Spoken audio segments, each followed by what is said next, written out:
Hello, everyone. My name is Sheldon Schwitek, coming to you from Kalamazoo, Michigan.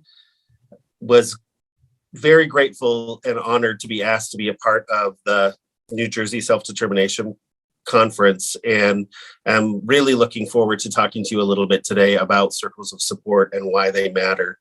I'd like to take this time to introduce two colleagues who are going to be asking me some questions at the end of this presentation, and then you will all have an opportunity to ask some questions in the live session at the very end of the presentation. Okay, hi, I'm Mary Canor. I am a parent, advocate, and also work with folks with developmental disabilities. And I'm Christine Klaus. I'm a parent, advocate, and also work with adults with developmental disabilities. Beautiful. I'm so honored to actually have the two of you here today to help me help people really understand how important circles are. I've been doing this work for probably close to 30 years. I often start my presentations talking about my younger brother who was born with a slight intellectual impairment and had a family who decided to not publicly share his diagnosis. And so my brother managed to go through school fully included. He's been working at a crate and pallet manufacturing company for the last, I think he got his 17-year service award. And his claim to fame is he's not always the most efficient or quick person on the line assembling things, but he's known to be the most proficient and the most accurate. And so it's a bit of his claim to fame, but it really shaped the way that I think about how we support people and what that looks like. I think to start off, as I talk about circles of support and a thing to remember, and we'll go over some general ideas about what that looks like and how to actually create one. But I want people to keep in the back of their minds that we all have circles of support. We just don't necessarily formalize them in the ways that we try to within the service system. And part of that is really to be able to support people to think about ways in which they can be more connected to their community, and that they have not only their parents or family members looking out for them, that there's actually people in their communities that can support them. So if we think about circles of support, we know that they're really the definition, and this comes from an organization called the Plan Institute in Vancouver, British Columbia, which has been doing circles of support. And sometimes they actually also they're now using the phrase personal networks or personal support networks to think about them. But they've started doing and supporting families with circles of support kind of at the very beginning, almost 30 years ago. So they think that, or define it as a group of committed men and women who are in relationship with a person who is isolated and vulnerable by reasons of disability, age, living arrangement, limited opportunities, or societal perceptions. And I think that's a really good overview of what that looks like. It also is a group of people who are intentionally invited to come together in friendship and support of a person with a disability for the purposes of protecting their interests into the future, not with the expectation that this group might have a responsibility for taking care of or caring for the person, but with an expectation that if asked, people might be pleased to make time and agree to join the circle to help look out for the person. And often circles were really created because families were struggling to support their loved ones. And in the more recent future, or the more recent past, it's been people whose families are aging out, and families who can't provide the kinds of supports that they used to for their family members, and they don't want to leave them hanging when they're no longer able to do it. So there's a lot of ways that circles can come about and a lot of reasons why they're important. But what I do know is that it's one way to hold and invite relationship into people's lives. How do we actually find ways to help people be connected to the people around them, and recognizing that that connection brings connections to community and brings connection to a really good life for people. There's lots of reasons why families choose to make them and create circles of support. And sometimes it's not even family. Sometimes it's just people around a person who doesn't have any family, right? But they usually falls to one or two people or a small group of people. And many reasons, right? They just can't make any more decisions about what to do next. They can't do it on their own. And they don't know what's going to happen when they're no longer around. Who's going to be the people who are going to step in and help to take care or support their family member? One of the ways to start to think about how do we pull people together is that, are there unpaid people in a person's life? And often what we know in service land is that most of the connections people have, especially people who have significant support needs, are surrounded by paid supports most of the time.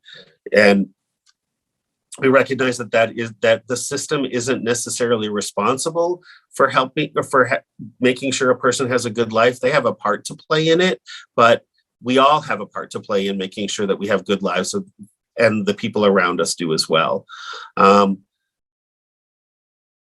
People organizing a circle also need to believe that there are people who will care about and want to make a contribution to a person's life. And they have to be prepared to make room for others to show up and to be involved in that person's life. This work is pulled from Alet Mansky, who actually started the Plan Institute at the very beginning and has written a number of books, but one of them here is called A Good Life, is where that quote is from. Some other questions to ask yourself is, am I prepared to take some risks, recognizing that a person who requires support is going maybe to make some decisions or do some things that family members or other people might feel risky about, or feel that there is too much risk involved? Are they willing to give up some control to help support the person? Trying to figure out whether people's safety and well-being is going to be compromised. Is there things that are causing anxiety for the family, for the person, and how do we address some of those? And then, is this person and or their family prepared to ask? Are they prepared to even give up control enough to ask people to join, or ask somebody else to ask people to join? Because they can't make any more decisions about what to do next. And I think it's true for all of us, right? At certain points in our lives, we just can't make another decision, or we don't want to make the wrong decision. And so we reach out to the people around us. But families and people who experience disability, but families who experience disability also live lives that can be very isolating. So they don't feel like they have people that they can rush to or turn to help them when they're struggling. I just got off a call today with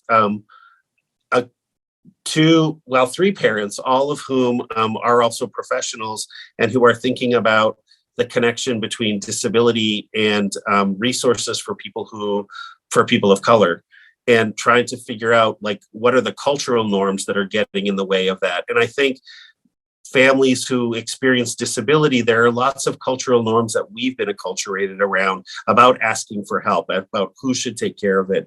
And the common idea of pulling ourselves up by our bootstraps here in the US plays itself out in ways that, again, help to isolate or continue to isolate families.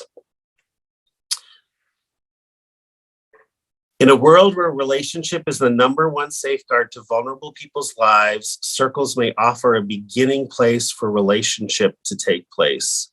Circles have been a good place to learn lessons about building the magic of relationship firsthand. Here in Michigan, I'm actually currently do some consulting work. I've been doing some work with Eros Group in New Jersey, but I'm also the executive director of our local ARC community advocates here in Kalamazoo. And unlike many ARCs, we actually are strictly an advocacy organization. And I took this role on in just 2 years ago.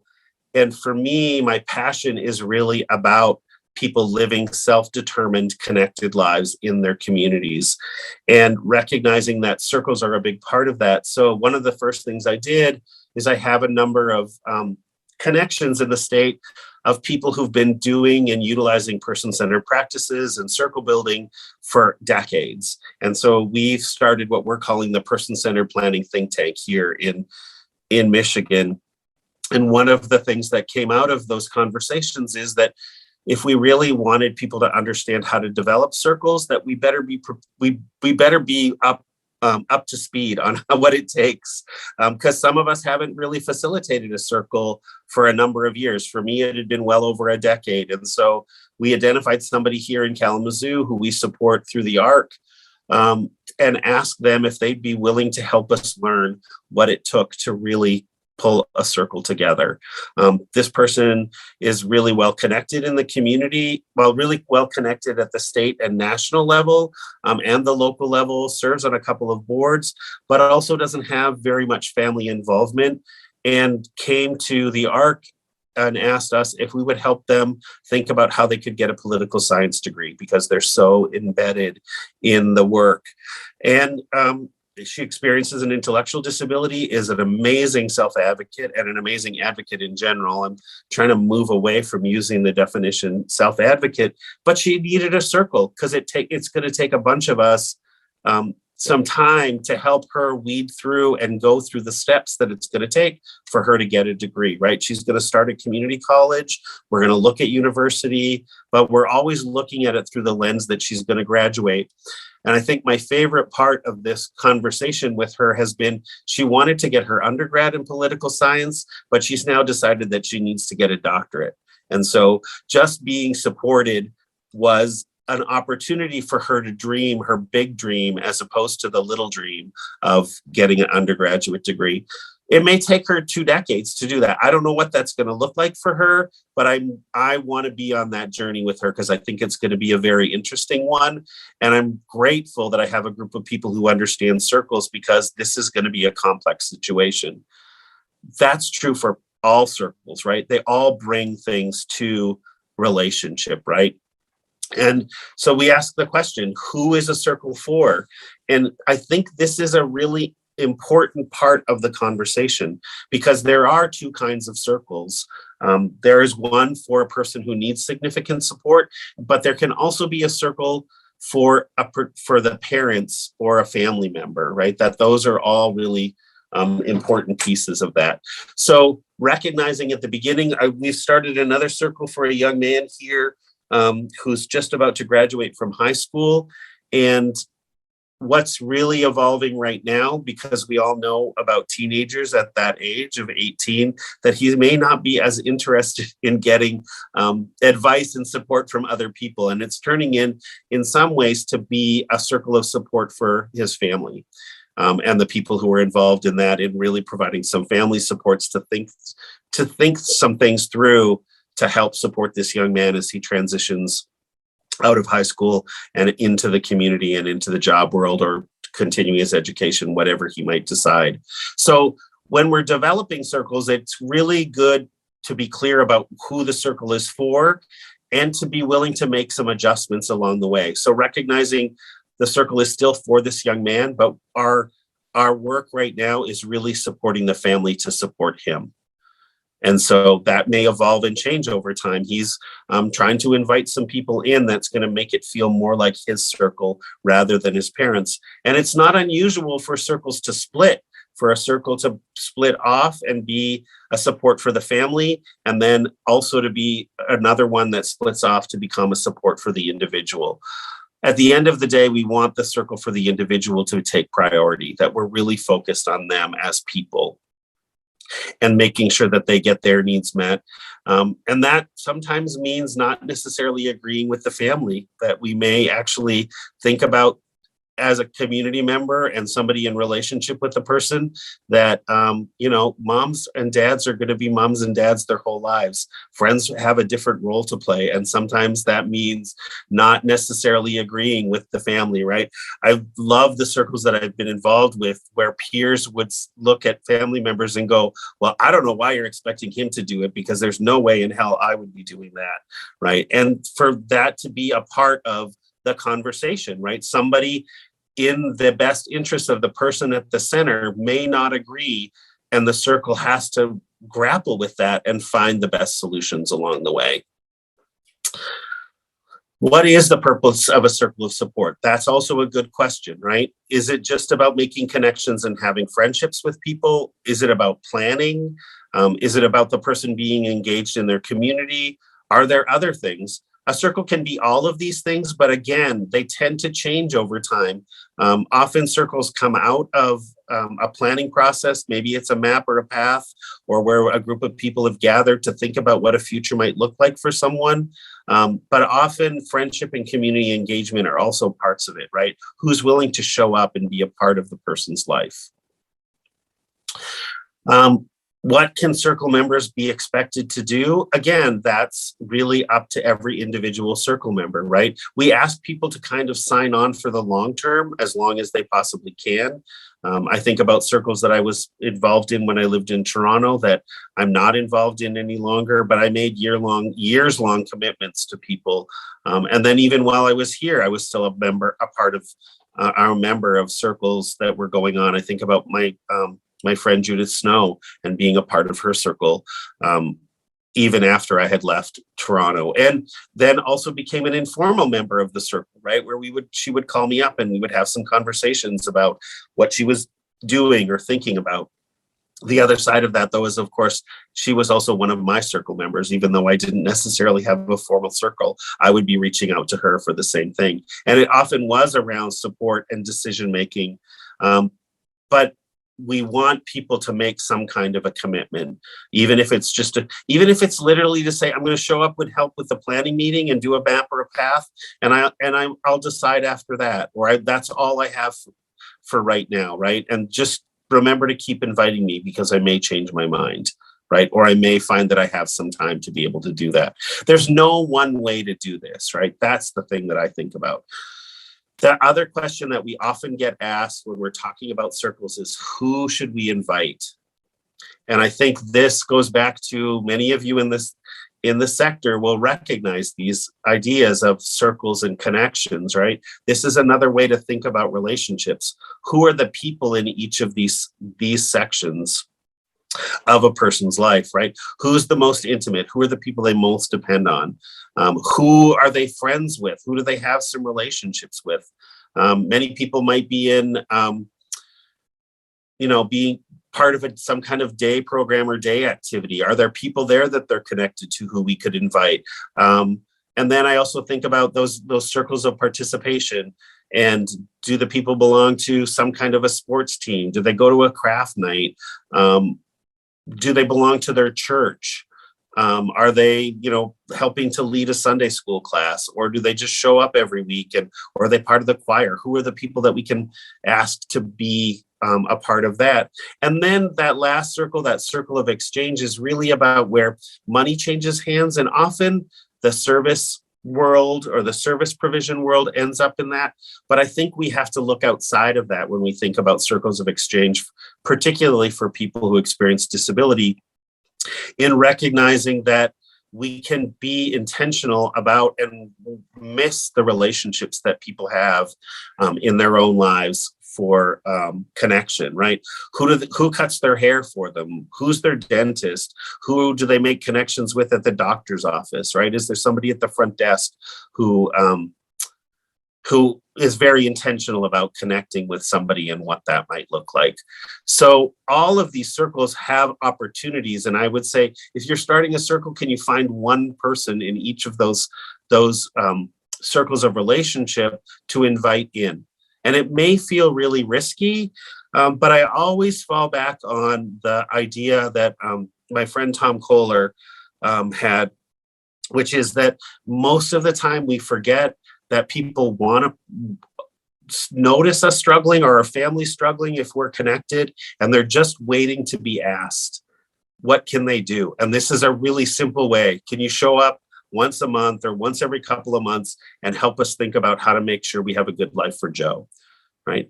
That is a pretty small commitment. Maybe there's some other things that grow out of that, but at the beginning, it can be as simple as that. So there, again, are just some examples of that, right? And what we know often for people who experience disability is that those circles, the exchange circle is the one that's pretty full of people. But I think we miss opportunities if we don't look to that circle of exchange and invite people in.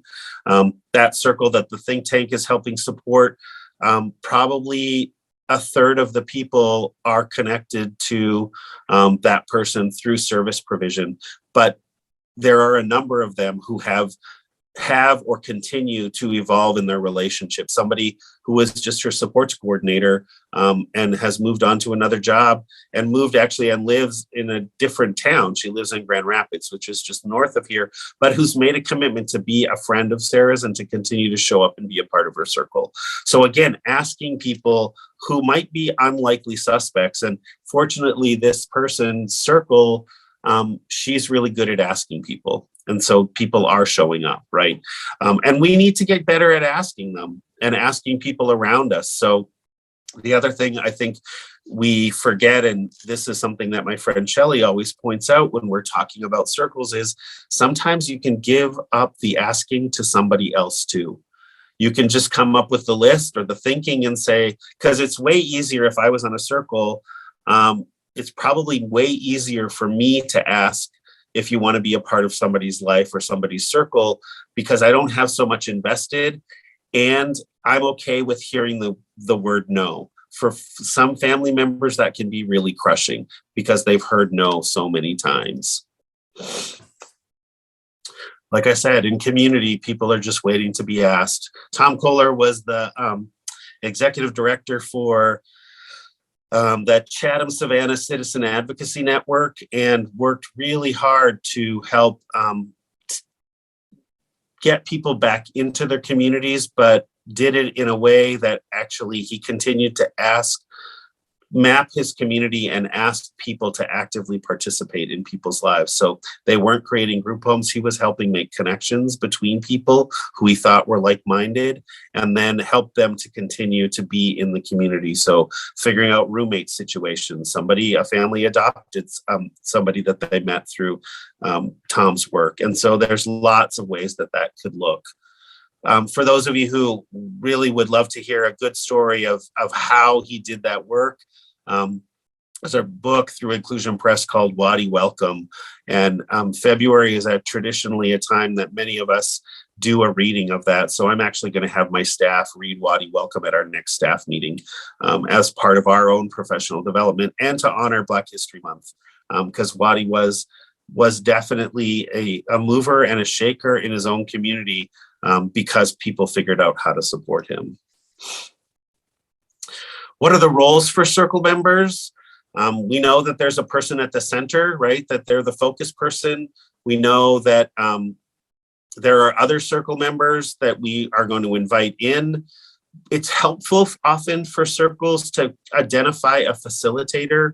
One of the things we're experimenting with here in Kalamazoo County is actually a person-centered coach who is really has become the facilitator for the circle that the think tank is working on. She's a part of the think tank, but has been credentialed to do some, oh my God, what do we call it? It just slipped out of my mind. It'll come to me in a minute. But to do some facilitation, often that's just a specific, independent facilitation. There's the word I'm looking for. To do some independent facilitation, but have expanded that to be this person-centered coach that helps to facilitate circles along with doing some planning, et cetera, over time. It's something we're experimenting with and trying to figure out how to do as well. Fortunately for us, our local community mental health organization is very accepting and willing to experiment and figure out how to bring some of these modalities of support and connection to community into the circle, or into circles and into planning for people. But then there's lots of other roles, and they could be formal or more informal, right? Who's the note taker? My friend Marsha Forrest would say no meeting should take place without food showing up. So who's going to help figure out what food is going to look like? Who's going to be the event organizer? Who's going to monitor the birthdays of everybody in the group, not just the person at the center? Is there someone who's going to help to chauffeur people who might not be able to make it without some support? Who's going to handle communications? Is there a social media component to what they decide to do or want to do? Who's going to host the meeting? Who's going to be the party planner? All of these become questions and roles that people can play that can take a lot of time or next to no time at all. But they're all, and circles will find their ways to these. But these are all things that people can think about, right? And when you're inviting somebody, you can say, like, who's the good party animal? Who's the person who loves to organize things, right? Who's the good cook? Or who's the person who's really good at asking people or identifying, how do we have like a nice little meal prior to, or what are the snacks going to look like for the circle meeting? Those are all become really important roles. Roles are particularly powerful circles because without them, members can get lost, and the lack of clarity can lead to the circle dissolving. And I think, Mary, we talked a little bit about that in our pre-planning around the idea that I think both of you have had some kind of or some semblance of a circle for your family members, and that it did fall to the wayside. And sometimes a paid facilitator is a way to go, or identifying somebody who's willing to facilitate the circle over time, because then the responsibility doesn't fall again on just the parents. So, and circles can have an ebb and a flow. They can have people leaving and coming back in. And I feel like that's true for the circle that I helped to facilitate for my friend Matt, along with Judith Snow, when I lived in Toronto, is that the circle ebbed and flowed over time. That circle was in existence for a decade before I left, and different people showed up all the time. So I think the truth is, though, that the most important role in a circle is for people to be friends of the people at the center. And that friendship definition is one that I think gets to be defined by the two people, right? How do you show up and be a friend and be supportive? Because if I think about my own personal circle, all of those people are my friends, and they all play different roles when I reach out to them, right? I don't have a formal circle gathering, although when I attended the Toronto Summer Institute, I would regularly, every couple of years, would gather some of those people to be a part of a path or a map if I was deciding to do some futures planning. And then, now in the digital age, we've done a number of circles where some of those people who were far away and couldn't participate now get to participate in those plans, right? We have ways of doing that.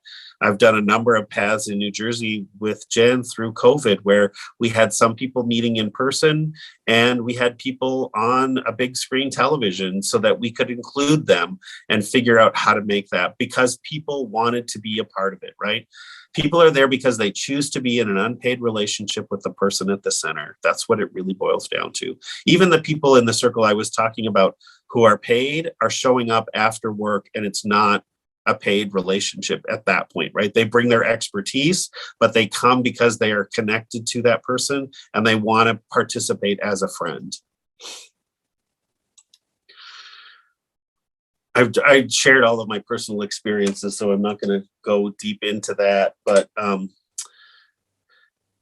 a circle of support can be the difference between living on the edge of a community and active inclusion and participation. It can be a person's strongest foundation to a meaningful future. And in my 30 years plus of doing this work, I think that is the key, and is that it becomes a foundation for connection and the opportunity for people to fully participate in their communities.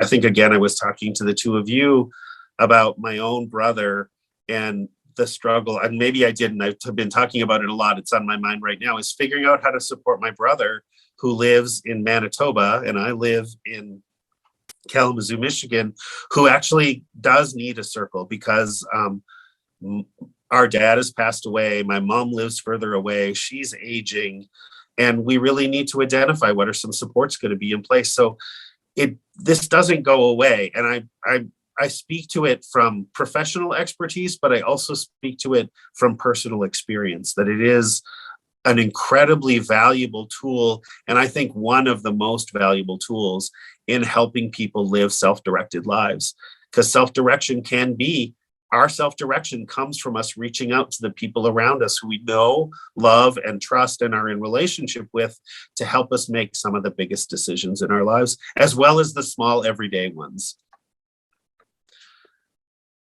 And so now we can get to some of our questions. So just give me a second. I'm going to turn off this other screen, and then you'll be able to see all of us. I don't know which one this is. I'll start. Okay. Stop sharing. And we're going to leave that meeting. There we go. Awesome. There we go. Thank you, Sheldon. That was like Hey. very, very good. Yes. Actually, a very simple question. And that is, will your slides for this presentation be available for download? Yeah, actually, I can make them available, and I will provide that information at the live session, but I can definitely put them on my consulting website in the company of others.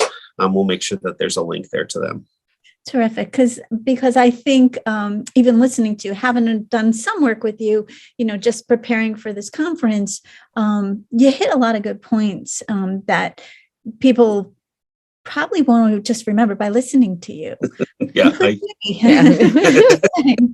So we should make sure that happens, and that there's some reference on the live session for us to be able to access your company website. Definitely. Did you have? Sorry. Well, the question I have that I still not sure about is, we did have a circle. So we did have a circle, but the person who was the facilitator lived far, and it just never got off the ground. And I'm not quite sure where to begin on how to get it going again. So any suggestions? And they now have a lot of people in their lives that they didn't, my sons. So, and they didn't when we were doing the first circle. So I have some people in mind, but I just would love to hear any pointers that you would have. Well, I think recognizing who they're connected to, right? Which you already said, there's a number of people. I don't know if you're trying to restart a circle that it's necessary to identify the facilitator right away. Yeah.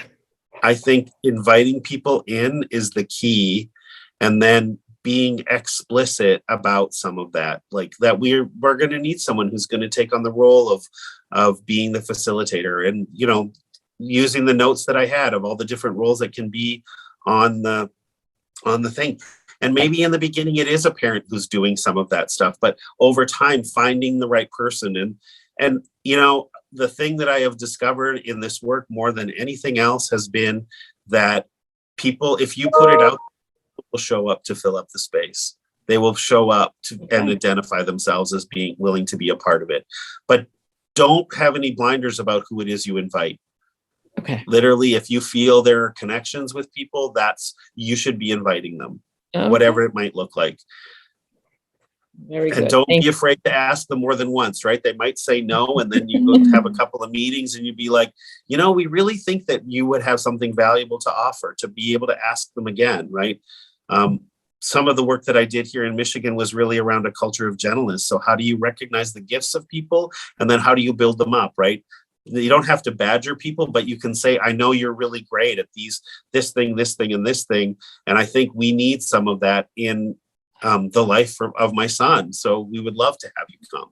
Very good. Okay. Thank you. That's very good.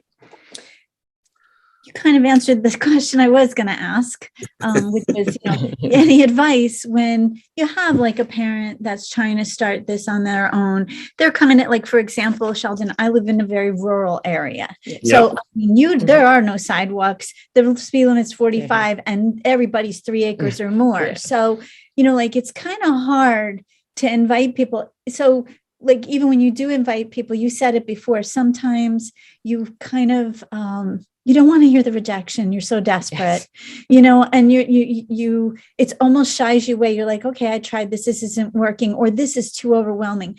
So, two kind of fold question here. How does somebody, like a parent, single parent in particular, stay motivated?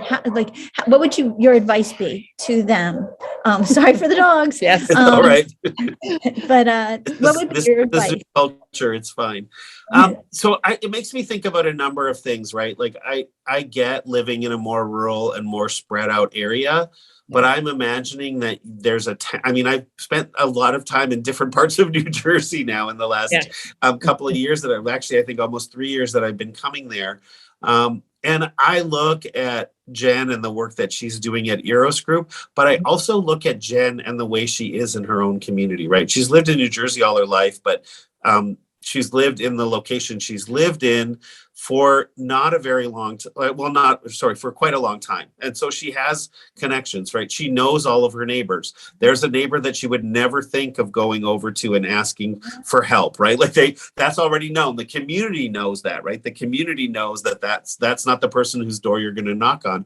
But two other families that live fairly close, they do know, right? I actually sat around a campfire in this fall, and got to meet some of her neighbors because they just showed up, right? They were like, oh, you got a fire going? Well, you're just getting back from a date. We'll come by and have a drink with you, right?